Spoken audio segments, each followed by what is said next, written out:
सभी छोटे बड़े श्रोताओं को सुनीता भटनागर का प्यार भरा नमस्कार। ऑडियो स्टोरीज के हमारे चैनल कहानी जगत में आप सभी का स्वागत है। हिंदी कहानियों की श्रृंखला में आइए आज सुनते हैं कामता नाथ जी द्वारा रचित कहानी मेहमान। शीतला प्रसाद का हाथ हवा में ही रुक गया। संध्या स्नान ध्यान के बाद चौके में पीढ़े पर बैठे बेसन की रोटी और सरसों के साग का पहला निवाला मुंह में डालने ही जा रहे थे कि किसी ने दरवाजे की कुंडी खटखटाई। कुंडी दोबारा खटकी तो उन्होंने निवाला वापस थाली में रख दिया और पत्नी की ओर देखा, जो चूल्हे पर रोटियां सेक रही। कुंडी की आवाज़ सुनकर उनका हाथ भी ढीला पड़ गया था। राम अवतार ना हो कहीं, आंचल से माथे का पसीना पोंछते हुए उन्होंने कहा। राम अवतार को शीतला प्रसाद की भांजी ब्याही थी। इस रिश्ते से वह उनके दामाद लगते थे। हसनगंज तहसील में कानूनगो थे। कभी किसी काम से शहर आते थे तो उनके यहाँ ज़रूर आते थे, खास तौर से जब रात में रुकना होता था। दिन भर शहर में काम निपटाकर बिना पहले से कोई सूचना दिए शाम तक उनके यहाँ पहुँच जाते। महीने के अंतिम दिन चल रहे थे। रुपए पैसे तो ख़त्म थे ही, राशन भी समाप्त प्राय ही था। शक्कर का एक दाना नहीं था घर में। 3-4 दिनों से सब लोग गुड़ की चाय पी रहे थे। आज सवेरे चाय की पत्ती भी खत्म हो चुकी थी। चावल भी 2 दिन हुए समाप्त हो चुका था। ऐसे में राम अवतार के आने की बात से शीतला प्रसाद को कोई प्रसन्नता नहीं हुई। उनकी पत्नी के लिए तो परेशानी का कारण था ही। जा दरवाजे से झांक के देख कौन है, उन्होंने अपनी बेटी राधा से कहा। आवाज़ ना हो बिल्कुल, और सुन, दरवाज़ा खोलना मत, शीतला प्रसाद ने उसे टोका। राधा भागने को थी, मगर फिर पिता की बात सुनकर उसने चाल धीमी कर दी।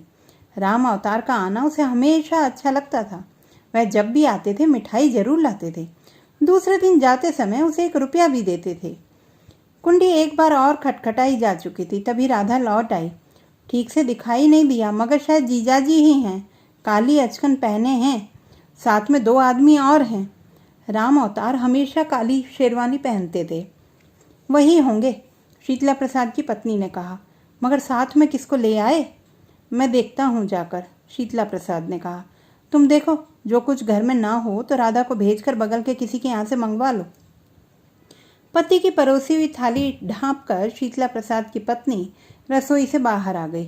जा सरोजनी की अम्मा से 2 कटोरी चावल, 1 कटोरी शक्कर और थोड़ी चाय की पत्ती मांग ला, उन्होंने बेटी को थैला पकड़ाते हुए कहा। कहना पाहुन आए हैं, और सुन, जो चीज़ उनके यहाँ ना मिले वह सत के यहाँ से मांग लाना। राधा थैला लेकर सदर दरवाजे की ओर भागी तो माँ ने उसका झोंटा पकड़कर खींच लिया। पीछे के दरवाजे से जा मरी, और उधर से ही आना, और सुन, छिपा के लाना, समझी कि नहीं? और समय होता तो राधा झोंटे खींचे जाने पर प्रतिवाद करती, परंतु इस समय वह चुपचाप पीछे के दरवाजे से चली गई। इस बीच शीतला प्रसाद ने जाकर दरवाज़ा खोल दिया था। 3-4 लोग वहाँ खड़े थे। उनमें से एक काली शेरवानी पहने था, बाकी खद्दर का कुर्ता सदरी पहने हुए थे। शीतला प्रसाद के दरवाज़ा खोलते ही वे लोग उनकी ओर बढ़ आए। हम लोग तो समझे आप सो गए, उनमें से एक ने कहा। शीतला प्रसाद को जवाब दें इससे पहले ही दूसरा व्यक्ति बोल पड़ा। अरे भाई, इस देश में आदमी सोए ना तो क्या करे? दिन भर तो खटना पड़ता है उसे, दफ्तर या फैक्ट्री में। नागरिक सुविधाओं के नाम पर क्या है उसके पास? अब यह गली ही देखिए, सारा खड़ंजा टूटा पड़ा है। बरसात में तो आना जाना मुश्किल हो जाता होगा। बताइए, बिजली तक नहीं है गली में। सरकारी लालटेन भी वहाँ लगी है नुक्कड़ पर, वह भी देखिए कैसी मरी मरी जल रही है। कहीं रोज जलती भी ना हो तो। और नल? उस व्यक्ति ने इधर उधर देखा। नल है इस गली में? उसने शीतला प्रसाद से पूछा। जी था, लेकिन पिछले 4 महीनों से बंद पड़ा है, शीतला प्रसाद ने उत्तर दिया। हालांकि बातों का संदर्भ ठीक से समझ नहीं पा रहे थे। लीजिए, नल भी 3-4 महीनों से बंद है। खड़ंजा और लालटेन तो हम देख ही रहे हैं, लेकिन वाटर टैक्स, हाउस टैक्स सब भरना है आदमी को। अब बताइए, मकान हम बनाएं, ज़मीन हम खरीदें, सामान हम लगाएं और टैक्स ले सरकार। काहे का टैक्स भाई? कोई जुर्म किया है हमने कि टैक्स भरें? इनका बस चले तो हवा पर भी टैक्स लगा दें, उसके साथ के दूसरे आदमी ने कहा। गिन गिन के सांस लो और सांस का इतना टैक्स भरो। सड़कों का टैक्स तो लेते ही हैं, मगर हालत जरा देखिए तो सड़कों की। अजी क्या सड़कें और क्या पार्क? आज तक किसी पार्क में माली देखा है आपने? गाय भैंसें बंधती हैं पार्कों में। आदमी मॉर्निंग वॉक तक के लिए नहीं जा सकता। जहाँ देखो वहीं गंदगी, मच्छर मक्खी सब फैल रहे हैं, बीमारियां फैल रही हैं। हजारों आदमी हर साल कॉलेरा और मलेरिया से मर जाते हैं। अस्पतालों का जो हाल है वह किसी से छिपा है क्या? पानी में रंग मिलाकर मिक्सचर बनता है, डॉक्टर तो कभी ड्यूटी पर मिलेगा ही नहीं। यही हाल स्कूलों का है। कहने को जगह जगह म्यूनिसिपैलिटी के स्कूल खुले हैं, लेकिन पढ़ाई होती है कहीं? बच्चों को आवारा बनाना हो तो भेजिए म्यूनिसिपैलिटी के स्कूलों में। शीतला प्रसाद कुछ समझ नहीं पा रहे थे, मगर उन्हें कुछ कहने का अवसर भी कोई नहीं दे रहा था। एक व्यक्ति की बात समाप्त होती तो दूसरा शुरू हो जाता। तब तक उनकी पत्नी भी वहां आ गई थी और दरवाजे की आड़ में खड़े खड़े उन लोगों की बातें सुन रही थी। आखिर जब उनकी समझ में कुछ भी नहीं आया और बेसिर पैर की बातें सुनती सुनती वह पूरी तरह ऊब गईं, तो उन्होंने पति से कहा, चलो खाना खा लो चल के पहले, नहीं तो ठंडा हो जाएगा। हाँ हाँ जाइए, आप भोजन कीजिए जाकर। उनमें से एक व्यक्ति ने, जिसने शीतला प्रसाद की पत्नी की बात सुन ली थी, उनसे कहा, मगर मुसद्दीलाल जी को ना भूलिएगा। कौन मुसद्दीलाल? शीतला प्रसाद ने पूछा। अरे भाई, मुसद्दीलाल जी को नहीं जानते? यह हैं मुसद्दीलाल जी।